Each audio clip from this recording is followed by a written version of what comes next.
En la exposición, además, buscamos repensar o revisitar aquellas preconcepciones sobre algunos momentos claves Exitosa.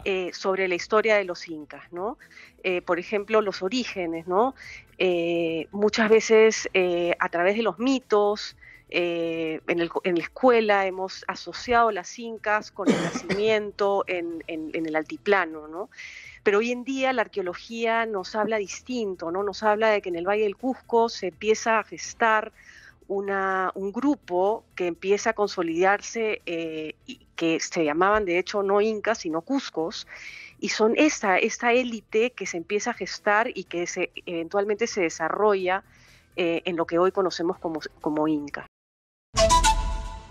Bueno, estamos en la línea telefónica desde Londres con Cecilia Pardo, que es curadora principal del Museo de Arte de Lima, que es uno de mis museos favoritos, lo visito constantemente con mi familia, porque tiene una muestra precolombina muy importante, pero además hay un cuadro que yo siempre digo, la gente tiene que ver, o sea, tiene que haber una mayor proyección del cuadro que tienen ahí, porque creo que es uno de los más importantes, ¿no es cierto? Estoy hablando de los funerales de Atahualpa, ¿no? Y siempre que voy me quedo mirando este lienzo de gran tamaño, que tiene además un número importante de años, y que antes, hace muchos años, aparecía, por ejemplo, en los boletos de micro, ¿no? A la espalda, si es que usted no lo recuerda. Entonces, ese cuadro es seguramente uno de los de mayor proyección mundial hasta la fecha, y lo tenemos en el Museo de Arte de Lima. Felizmente lo llegamos a sacar del Congreso de la República. ¿Cómo está, Cecilia? Muy buenos días. Hola Jesús, muchas gracias por la invitación. ¿Qué No, tal? a ti, estaba destacando lo bonito que es el Museo de Arte de Lima. Sí, bueno, es una institución muy importante y justamente hablabas de los funerales de Atahualpa, que de hecho hace unos años hicimos una exposición dedicada únicamente al cuadro, a ponerlo en contexto en el que se produjo, pero también fue una Exitosa. exposición bastante innovadora en el sentido que la pieza fue restaurada mientras los visitantes podían ir a ver la exposición. Que bueno, me perdí Entonces, eso, la verdad no lo sabía en realidad, pero es un cuadro de Luis Montero que se pintó en Italia, si mal no recuerdo, ¿no es cierto? Piurano, él tuvo esta capacidad de poder eh, sí, presentar una obra de esta envergadura, ¿no?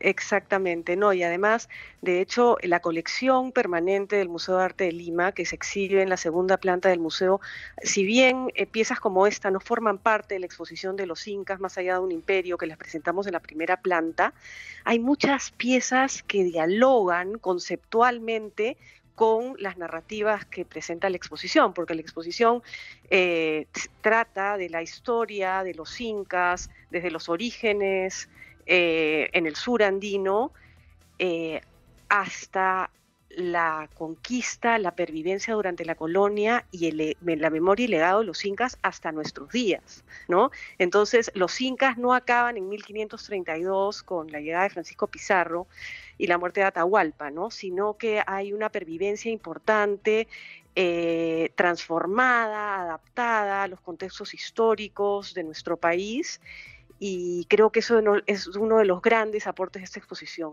Sí, creo que el público no lo sabe, pero te hemos convocado justamente porque en el Museo de Arte de Lima se acaba de inaugurar esta semana esta muestra, Los Incas más allá de un imperio, que tiene ese objetivo justamente, proyectar el imperio incaico más allá de lo que conocemos. O sea, no solamente se trata de 14 incas y ahí quedó la cosa, ¿no?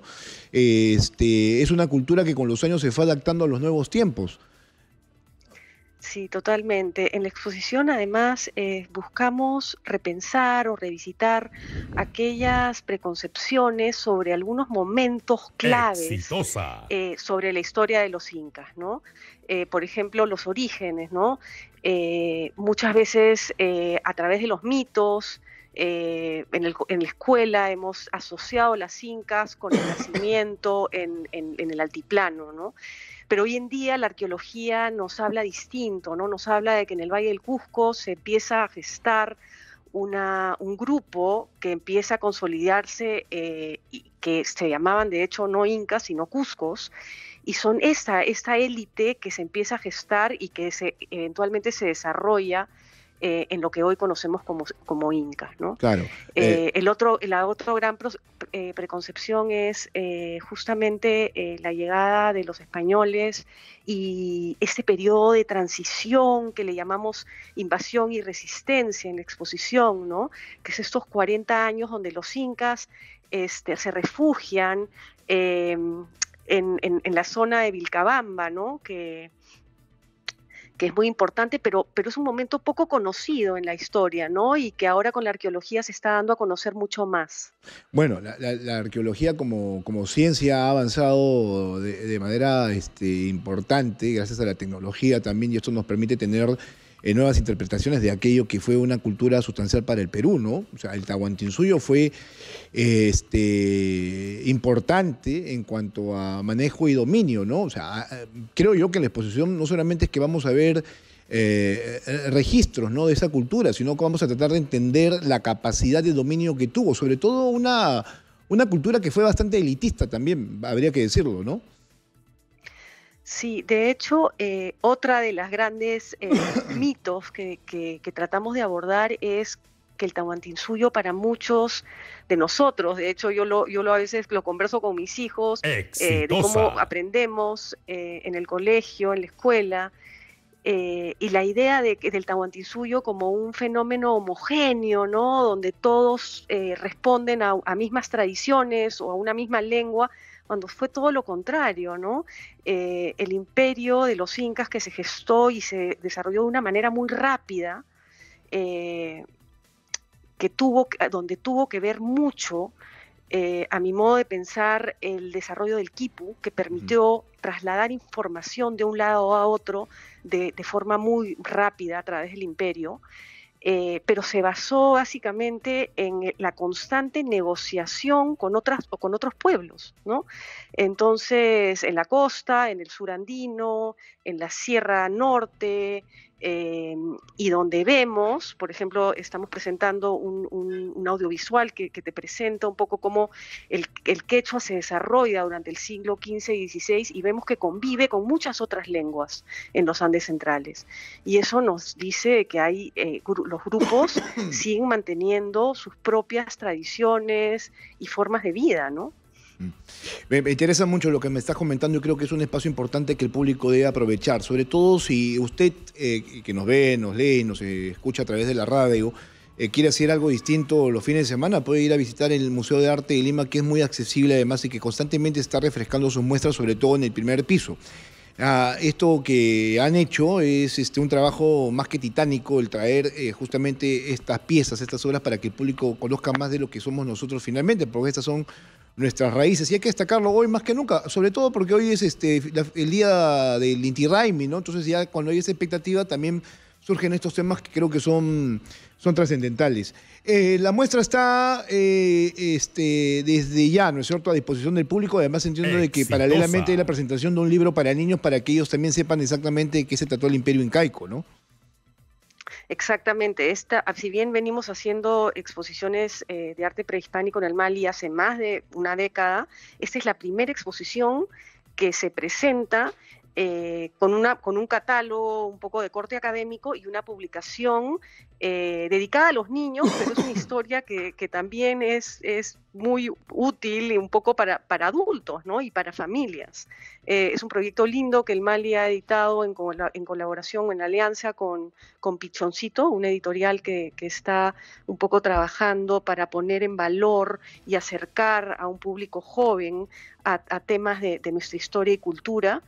Y hoy se presenta esa publicación a partir de las 10:30 en el museo, donde van a haber talleres para los niños y bueno, la posibilidad de visitar la exposición también.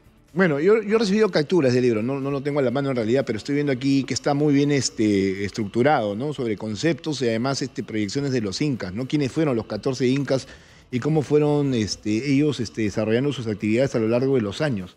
Es bastante interactivo lo que estoy viendo aquí en mi pantalla, ¿no? Se habla obviamente del Tahuantinsuyo, el imperio más grande de América, que claro que lo fue, ¿no? Sí, además lo bonito del libro es que además del texto tenemos como destaques que son textos diagramados de forma más visual que te dan otro tipo de información, ¿no? Digamos, a la lámina que estás viendo. Y todas las escenas, digamos, que presentamos en la publicación han salido un poco de los principales capítulos o temas que queremos desarrollar en la exposición, ¿no? Entonces van de la mano. Exitosa. Y de hecho hay piezas que han sido ilustradas de una manera muy bonita, que son piezas que vas a ver en la exposición, ¿no? Me gusta mucho este tema del lenguaje que puedo ver en el libro, ¿no? La interpretación de los quipus, este código numérico que utilizan para poder administrar el imperio, ¿no?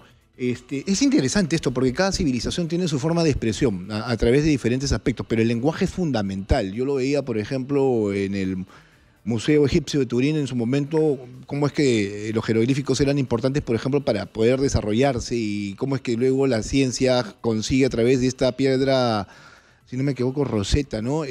Rosetta. Sí, Sí. interpretar sus códigos. Lo mismo pasa con los incas, han tenido que pasar un proceso para poder entenderlos, ¿no? Y además conocer su código de convivencia, ¿no? La Maqueya, Masuya y Amayuya, ¿no? Que fueron fundamentales para generar esto que se llama disciplina dentro de uno de los imperios más vastos de la historia de la humanidad. Ujú.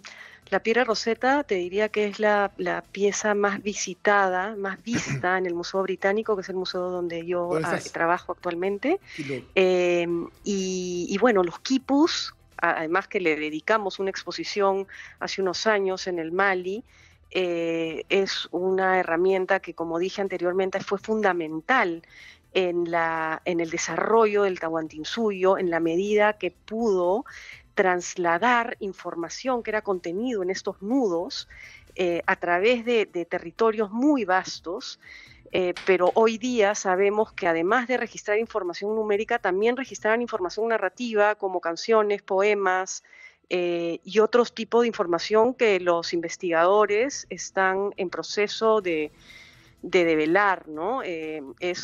Como es un sistema que es andino, que nosotros siempre venimos estudiando esta cultura material desde una mirada occidental, es muy complejo lograr acercarnos a realmente su naturaleza, relevancia y funcionamiento, ¿no?